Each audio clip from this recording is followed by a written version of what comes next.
खुदावन मसीह यस्सू में मेरे अजीजों, मैं खुदावन मसीह यस्सू के जिंदा मुबारक नाम में आप सबको सलाम अर्ज करता हूं और आज की इबादत में आपको वेलकम कहता हूं। खुदा का शुक्र है, उसने हमें मौका दिया, हम उसके बड़े मशकूर हैं इस रूहानी संगति के लिए जिसमें हम सब आज यहाँ पे बैठे हुए हैं। अजीजों, आप हमेशा मेरी दुआओं में रहते हैं और मैं भी आपका शुक्रगुजार हूं, आप मेरे लिए दुआ करते हैं। पिछले इतवार को हम नहीं मिल पाए, पर परमेश्वर का धन्यवाद, अभी हम आमने सामने हैं। आज जो खुदा बाप ने मुझे आयत दी है बात करने के लिए, पद दिया है, न्यायियों की पुस्तक आप निकाल लें और उसका 13 अध्याय खोलें। द बुक ऑफ जजेस from Old Testament and chapter 13 and only the verse 1 सिर्फ न्यायियों की पुस्तक 13 अध्याय और पहला पद, उर्दू में इसको कहेंगे खुजात, इस काजियों की जमा है खुजात, और 13वां बाब और पहली आयत में आपके सामने पढ़ रहा हूं और आपने निकाल लिया अपनी बाइबल में न्यायियों 13 पहला पद। सुन लीजिए क्या लिखा है यहां पे। और बनी इसराइल ने फिर खुदावन के आगे बदी की। इसराइलियों ने परमेश्वर के सामने, परमेश्वर के सन्मुख पाप किया, फिर लिखा हुआ है फिर। और बनी इसराइल ने फिर खुदावन के आगे बदी की और खुदावन ने उनको 40 बरस तक फिलिस्तियों के हाथ में कर रखा।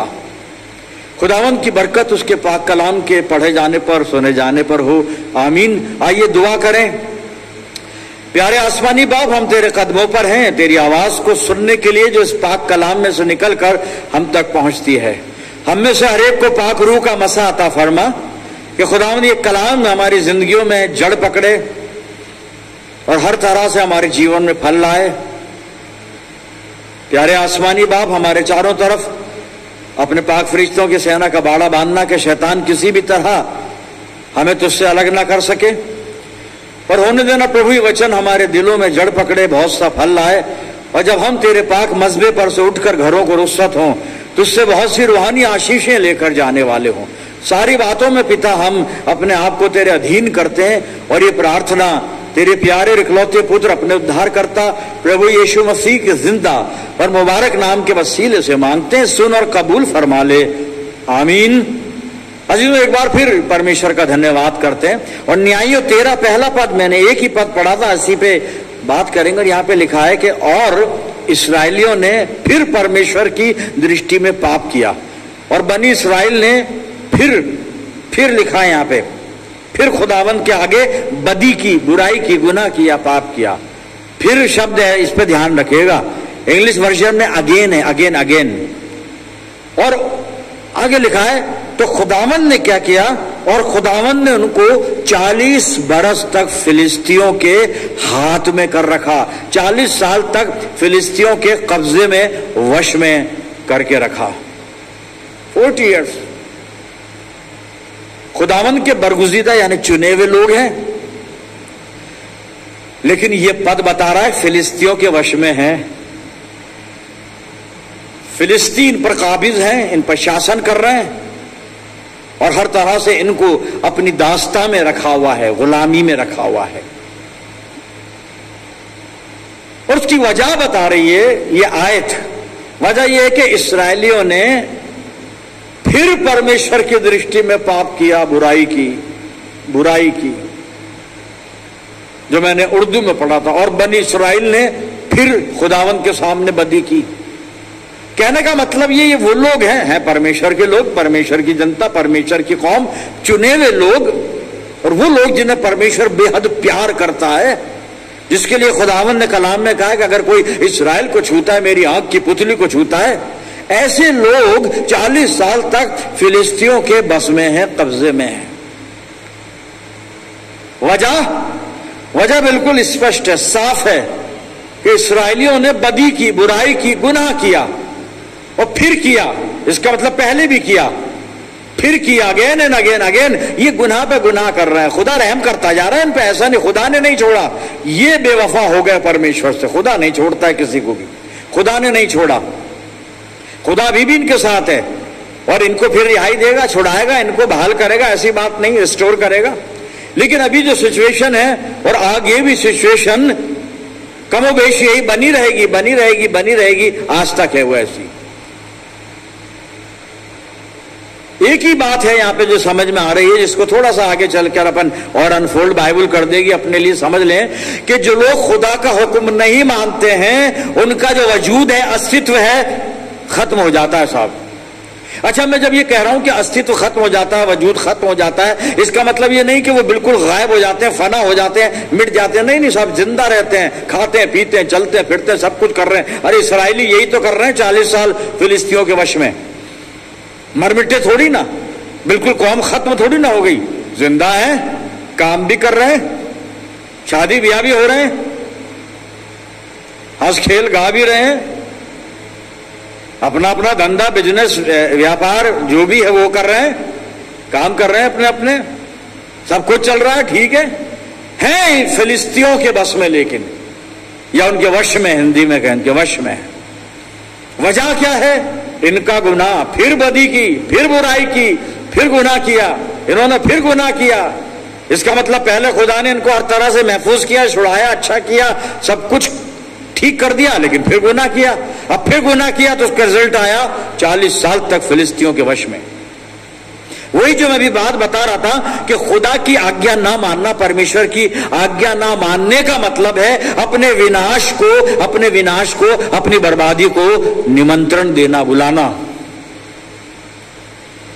और हम अभी इस्राएलियों की बात कर रहे हैं, फिर अपने आप को इनकी जगह रख के देखेंगे हम कहां पर हैं।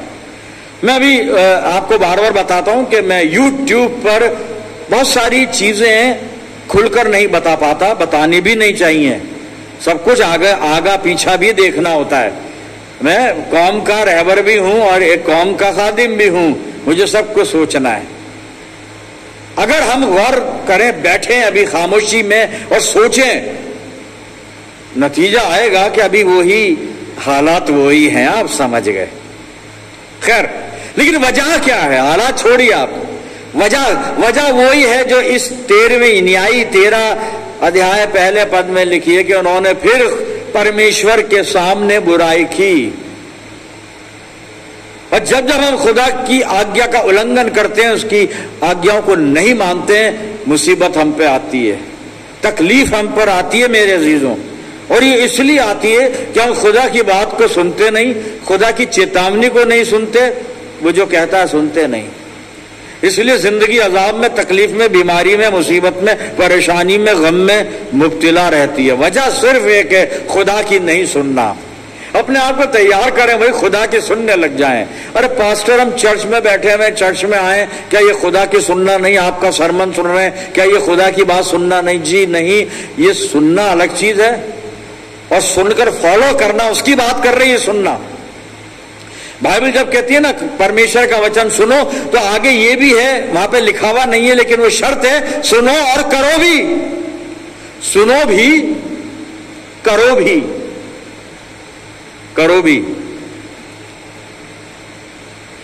जब मैं सरमन दे के पुलपिट से नीचे उतरा, कहीं एक मेरा बहुत अजीज मुझे मिला, कहने लगा पादी साहब ये सरमन मेरे अंदर नसों में चला गया है और मैं चाहता हूं आपसे बैठ के बात करूं, आपके पास आऊं। मैंने कहा कभी भी अगर बाइबल की बात करनी है, कभी भी आ जाइए,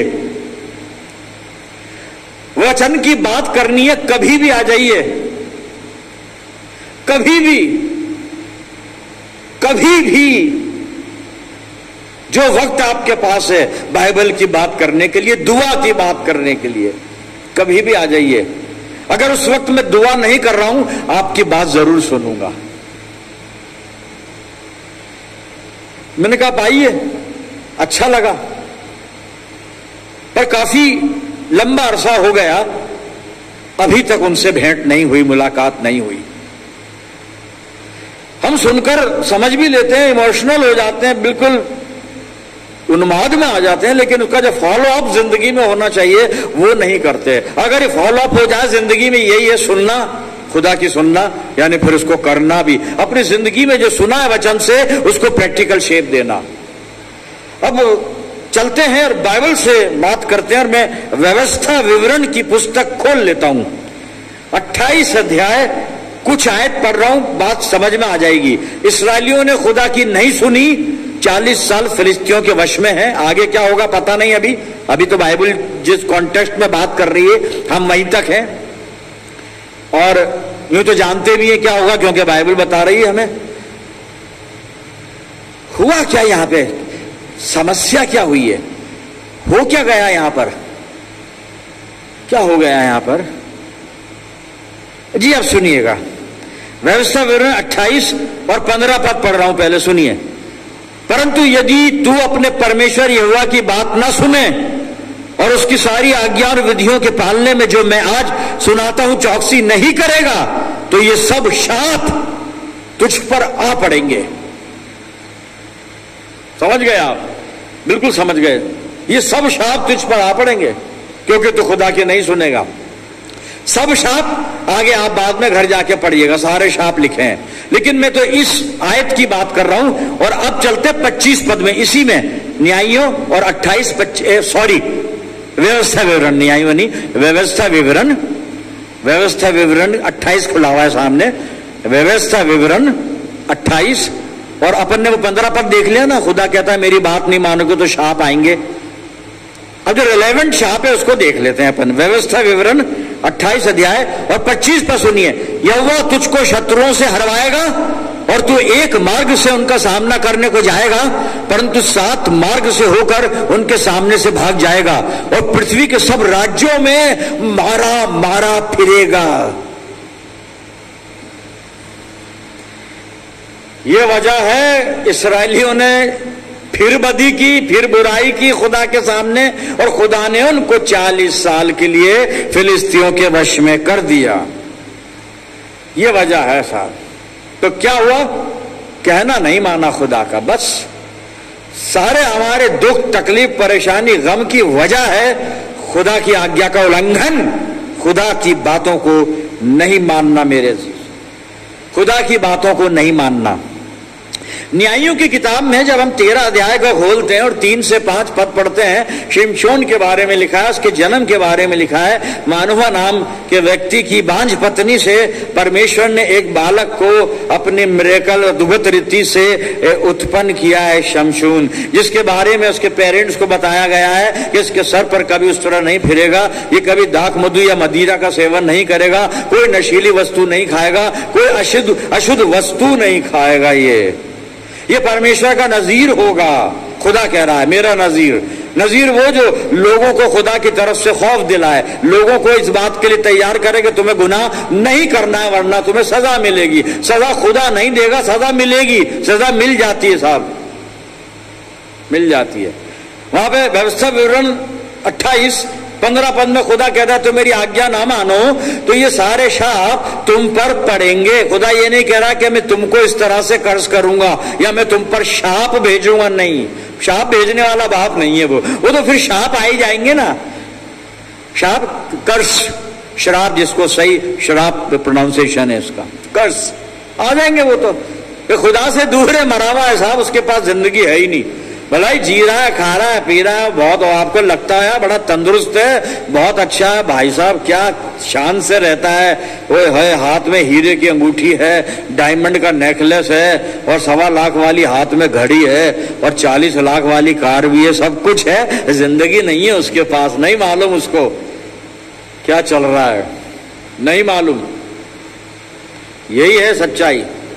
जब होता है वो दिखता नहीं, हम जो देख रहे हैं वो है नहीं साहब जी। तो हम बात कर रहे थे वहां पर कि शमशून की बात कर रहे थे। खैर शमशून बड़ा हुआ और फिलिस्तियों के लिए उसने कुछ काम करना शुरू किया, जो मिशन उसको दिया था वो उसने मिशन किया, करता रहा, सक्सेस होता रहा। मैं सारी बात नहीं बताऊंगा क्योंकि ये हवाला मैंने पहले भी दिया है। अब एक वक्त आया, ये नौजवान है, शादी करना चाहता है और ये दलीला से इसकी पहचान हो गई। शॉर्ट में बता रहा हूं मैं। और दलीला से पहचान हो गई तो फिलिस्तियों ने दलीला को हायर किया कि हम तुझे पैसे देंगे और तू ये मालूम कर इसके बल का राज क्या है। फिलिस्तियों ने दलीला को लालच दिया, दलीला लालच में आ गई। शमशून उससे मिलता था, जा जाके मिलना नहीं था उसको, खुदा से मिलना था। अब खुदा से मिलने का टाइम नहीं है, दलीला से मिल रहा है इसलिए वहां टाइम नहीं है। हम एक वक्त में एक ही काम कर सकते हैं साहब। तो यीशु मसीह कह रहा है एक दास एक नौकर दो मालिकों की, दो स्वामियों की सेवा नहीं कर सकता। बस या तो दुनिया के साथ हो लें या खुदा के साथ हो लें। खैर अब ये दलीला के साथ है और फिलिस्तीनियों ने उसको भड़काया बहकाया, वो आ भी गई लालच में। उसने कहा तेरी ताकत का राज बता। शमशून ने उसको 3 बार टाल दिया। पहली बार का तांतों से मुझे बांधो, काम नहीं हुआ। नई रस्सियों से बांधो, काम नहीं हुआ, धोखा खा गए फिलिस्ती। तीसरी बार कहा कि मेरी 7 लटें ताने से बुंदी जाएं, मेरी ताकत खत्म हो जाएगी। तब भी धोखा हुआ, फिलिस्तियों के साथ मारे गए फिलिस्ती 3 बार। अब दलीला ने कहा तो धोखा दे रहा है मेरे को, 3 बार हो गए। अब मैं नाराज हो गई, मैं बात नहीं करती। नहीं, वहां लिखा नहीं है ऐसा, भाई यही तो हुआ होगा ना। तुम उससे प्यार नहीं करता, झूठ बोल रहा है उससे। और वहां पे लिखा है, वचन में लिखा, उसका नाक में दम कर दिया साहब के, नाक में दम कर दिया, नाक में दम। यहाँ पे कई हस्बैंड होंगे बेचारे ऐसे जिनके नाक में दम है। भाई माफ करना, ये अब दुनिया की रीत है, ये तो रिवाज है, चलता है, ये तो कोई बात नहीं, दुआ करते रहिए सब ठीक हो जाएगा।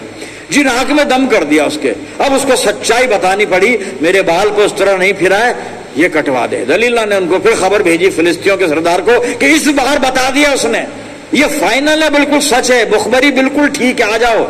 और दलीला ने वहां लिखा है, अपने घुटनों पर उसको सुला लिया, जिसका सर खुदा के घुटनों पर होना था दलीला के घुटनों पर है। अंजाम क्या होता है वो बाइबल बताएगी अभी जब।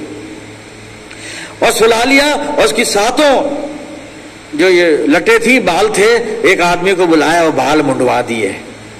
और उसके बाद फिर उसको सरदार को खबर, फिलिस्तियों को कहा आ जाओ, अब ये तुम्हारे बस में आ जाएगा।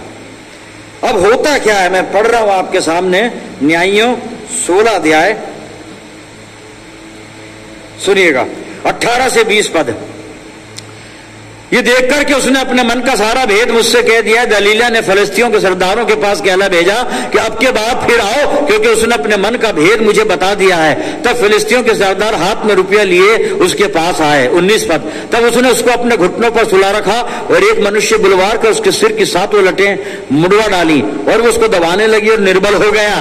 तब उसने कहा, हे शिमशोन, फिलिस्ती तेरी हाथ में है। तब वो चौंक कर सोचने लगा कि मैं पहले की नाई बाहर जाकर झटकूंगा। और वो नहीं जानता था कि यहोवा उसके पास से चला गया है, खुदा उसको छोड़ के चला गया है। और जिसे खुदा छोड़ दे उसे कोई नहीं बचा सकता था। और आगे घर जाके पढ़िएगा, फिलिस्तीनियों ने उसे पकड़ा, दोनों आंखें फोड़ दी। अब देख तू दलीला को देख, जो आंखें खुदा को देखने के लिए बनाई गई थी, जो आंखें खुदा का कलाम पढ़ने के लिए बनाई गई हैं, अगर इन आंखों का इस्तेमाल गलत चीजों को देखने के लिए किया जाए, अंजाम अच्छा नहीं होता। जी मैं बता रहा था, उसकी दोनों आंखें फोड़ दी और गाजा में ले जाकर उसको बंदीगृह में डाल दिया। और वहां कलाम में लिखा है, जहां पर वो चक्की पीसता था। खुदा का जन क्या चक्की पीसने के लिए भेजा जाता है दुनिया का? खुदा का जन क्या तकलीफ मुसीबत परेशानी उठाने के लिए भेजा जाता है दुनिया में? नहीं साहब, ऐसा नहीं है। ये वो खुदा, मेरा वो प्रभु, मेरा वो यीशु मसीह जिसने चैलेंज किया है, देखो मैं जगत के अंत तक तुम्हारे साथ हूं। कैसे छोड़ेगा? मैं कैसे छोड़ेगा साहब? खुदा छोड़ के चला गया इसको। क्यों? कहना नहीं माना। खुदा ने कहा था मेरा काम करना, मेरा मिशन करना, मेरा मिशन करना, ये कहा था ना। मां शब्द ये नहीं लिखे कि मिशन मेरा पूरा करना। मैं लिखा अशुद्ध वस्तुओं से दूर रहना। अशुद्ध वस्तु के पास है ये। अशुद्ध इसलिए झूठ बोलती है, धोखा देती है, फ्रॉड करती है, लालच करती है, रिश्वत लेके इसकी बाल कटवा दी, इसलिए अशुद्ध है। यही तो कहा था ना, परमेश्वर की आज्ञा तोड़ दी। अंजाम क्या हुआ? हलाकत, विनाश। प्रारंभ में मैंने कहा था परमेश्वर की आज्ञा का नहीं मानने का मतलब है अपने विनाश को, अपनी बर्बादी को, अपनी मौत को अपने पास बुलाना। मेरे अजीजों, हम सावधान हो जाएं। परमेश्वर की आज्ञा का उल्लंघन मामूली बात नहीं है, नॉर्मल बात नहीं है, साधारण बात नहीं है भाई।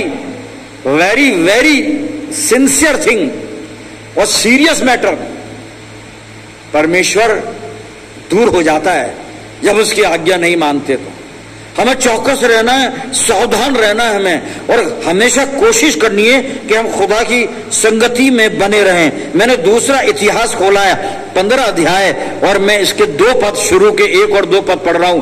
तब परमेश्वर का आत्मा ओदेद के पुत्र अजरिया में समा गया, और वो आसा से भेंट करने निकला और उससे कहा, है आसा और है सारे यहूदा और बिन्यामीन, मेरी सुनो। और क्या सुनना है यहाँ पर लिखा है, जब तक तुम यहोवा के संग रहोगे तब तक वो तुम्हारे संग रहेगा, और यदि तुम उसकी खोज में लगे रहो तब वो तुमको मिला करेगा, परंतु यदि तुम उसको त्याग दोगे तो वो भी तुम्हें त्याग देगा। भाई इतनी साफ बात कौन बताएगा? ये बाइबल बता रही है, कलाम बता रहा है मेरे अजीज, कलाम बता रहा है। क्या कर रहे हैं हम? सावधान, अपनी जिंदगियों पर नजर डाल लें। खुदा की मान रहे हैं या नहीं मान रहे? मान रहे हैं तो हमारे साथ है वो, नहीं मान रहे हैं तो बहुत दूर है, वो बहुत दूर है मेरे अजीजों। और यही जो दूसरा इतिहास 15:1-2 में लिखा है, अगर आप नए नियम में जाएं, याकूब की पत्री 4 अध्याय और 8 पद उसका देखिए, और ए सेक्शन, पहला सेक्शन, और वहां पे लिखा है, परमेश्वर के निकट आओ तो वो भी तुम्हारे निकट आएगा। परमेश्वर के निकट आओ तो वो भी तुम्हारे निकट आएगा। करना क्या है? खुदावंद यीशु मसीह बताएगा क्या करना है। और मैंने यूहन्ना और 14 अध्याय खोला है साहब, और यहां पर मैं 3 जगह से पढ़ूंगा, बस ये करना है, सुनिए, उसके बाद प्रार्थना करेंगे जी। यूहन्ना की इंजील 14 पद क्या लिखा है, यदि तुम मुझसे, यूहन्ना की इंजील 14 अध्याय 15वां पद, 14वां पद रेलेवेंट नहीं है, मैं 15वां पढ़ रहा हूं। यूहन्ना 14 अध्याय 15 आयत, यदि तुम मुझसे प्रेम रखते हो तो मेरी आज्ञाओं को मानोगे। ये पहली चीज, अब ये फर्स्ट स्टेप है, ये आज्ञा मानने की बात आगे आएगी, लेकिन ये आज्ञा मानना शुरू कहां से होता है? मोहब्बत, प्यार करना शुरू कर दें उससे। यदि तुम मुझसे प्रेम रखते हो तो मेरी आज्ञाओं को मानोगे। पहले प्यार करना पड़ेगा, आज्ञा पालन फिर बाद में शुरू होता है जी। अब उसके बाद आ रहे हैं 21 पद में, यही यूहन्ना 14 चल रहा है और 21 पद, जिसके पास मेरी आज्ञा है और उनको मानता है वही मुझसे प्रेम रखता है, और जो मुझसे प्रेम रखता है उससे मेरा पिता प्रेम रखेगा, और मैं उससे प्रेम रखूंगा और अपने आप को उस पर मैं प्रकट करूंगा, रिवील करूंगा, जाहिर करूंगा। ये दूसरा स्टेप।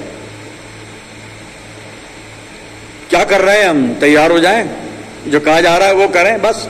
फिर खुदा की बरकतें देखें, खुदा का फजल देखें किस तरह जिंदगी पर होता है, और जिंदगी को हमारी किस तरह बरकतों से भरता है, खुशियों से भरता है, ताजगी से भरता है। अब यूहन्ना 14 का 23 पद में पढ़ रहा हूं, क्या कह रहा है यहाँ पे? यहाँ पे बरकत है उस प्रेम के लिए जो हम यीशु से करेंगे, और फिर आज्ञा पालन के लिए, और आशीष क्या है सुनिएगा। यूहन्ना 14:23 पद, यीशु ने उसको उत्तर दिया, यदि कोई मुझसे प्रेम रखे तो वह मेरे वचन को मानेगा, और मेरा पिता उससे प्रेम रखेगा, और हम उसके पास आएंगे और उसके साथ वास करेंगे। खुदा साथ रहेगा, यीशु मसीह आपके साथ रहेगा मेरे अजीजों। खुदा तो साथ रहेगा, यीशु मसीह भी साथ रहेगा, और दोनों साथ रहेंगे। मैं ये नहीं कह रहा हूं जहां खुदा है वहां यीशु मसीह है, जहां यीशु मसीह है वहां खुदा है। जहां पर ये दोनों है वहां पाक रूह है, तीनों एक ही जगह है मेरे अजीजों। सारी कायनात आपके कब्जे में है जब ये आपके पास आशीष है। अगर मेरा पिता उसके साथ रहेगा और उसके पास आएगा, मैं अपने पिता के साथ आऊंगा, और मैं और मेरा पिता हम उसके साथ वास करेंगे, रहेंगे उसके साथ। फिर क्या चाहिए साहब? फिर क्या चाहिए? कुछ नहीं चाहिए। इसके बाद